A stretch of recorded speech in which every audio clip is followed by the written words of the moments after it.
For today's Halloween movie recommendation, we're going to be talking about Kairo, a film directed by Kiyoshi Kurosawa about a group of people who discover evidence suggesting that spirits might be trying to invade the human world through the internet. Yes, you might also know it as Pulse, and there are American remakes of it, but I strongly encourage you to experience this original gem. It's packed with subtle details that together make it one of the most horrifying and also one of the saddest horror movies ever made. Talking about its concept, today as a society we're all connected through the same wires, the internet, social media, and the endless flow of online information. Many of us rarely disconnect from the vast web that transcends what real connection should be about, being truly present with one another. We often forget how easy it is to lose our sense of time and how fragile our real connections can be. What feels close today might fade tomorrow, or next week, or next year. False connection leads to loneliness, and the characters in Kairo are constantly faced with the question of what causes that feeling, without realizing that they're already victims of an unseen oppressor trying to tear them apart. In one conversation between Haru and Ryosuke, they discuss why they started using the internet. One of them admits not even liking computers, but since everyone else uses them, they wanted to connect with people online. That desire to connect, the very thing that's supposed to bring people together, becomes the same weakness the film's virus exploits. There's a moment where dots appear on the screen and Arue comments that they represent humans, always close but never truly connected. No matter how much we try, the distance remains. In the movie, the way to stop the ghosts from spreading their virus and killing people isn't by turning off the computer screen, it's by not letting real connections with family and friends fade away.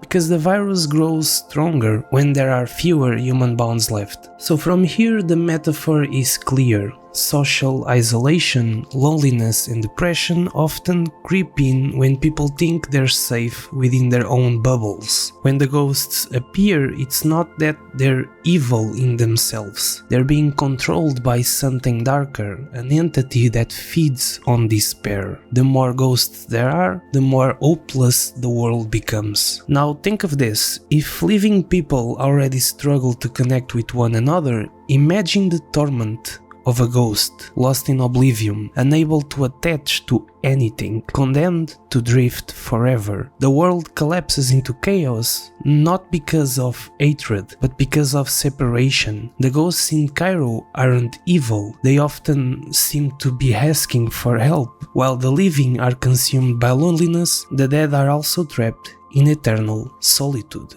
Now let's talk about that one famous scene. A ghost slowly walking down a dark, silent corridor. The camera stays still as the ghost advances. Some might even say it's dancing in its own eerie rhythm. The atmosphere is oppressive and suffocating, the lighting and sound design working together to create pure dread. The ghost moves in a strange, almost broken way, as if it's trying to act normal but can't. The tension builds as it approaches the main character, forcing us to anticipate the inevitable confrontation. There are no jump scares here, just a slow, deliberate approach that grips you with suspense. It's like a dance, a haunting choreography of a lost soul. To me, the scene feels like a nightmare, the kind where you try to run but your legs won't move. Have you ever had one of those? You're trying to escape but you feel stuck, barely able to move. You might blame your sleeping position, and sure, it has an effect on it, but our subconscious seems to never let us have control in our dreams. Thinking about that helped me interpret this scene. The ghost seems to be trying to move or communicate, but it lacks control over its body, like a dreamer trapped in their own subconscious. And maybe it's less symbolic than I am making it out to be, but both the dreamer and the ghost are stuck in realities they can't control. And that's terrifying. Also, putting into the mix what I already mentioned in previous reviews like A Ghost Story or Presence, the idea that ghosts might not even know who they are after that, forever wandering in a reality they didn't choose, desperately searching for meaning in making sense of themselves while not remembering their identity, what they are doing, not knowing where they are, and there might be places, people they feel a strong connection to, but they don't know why. Anyway, I am gonna watch something much more funnier next, I promise guys.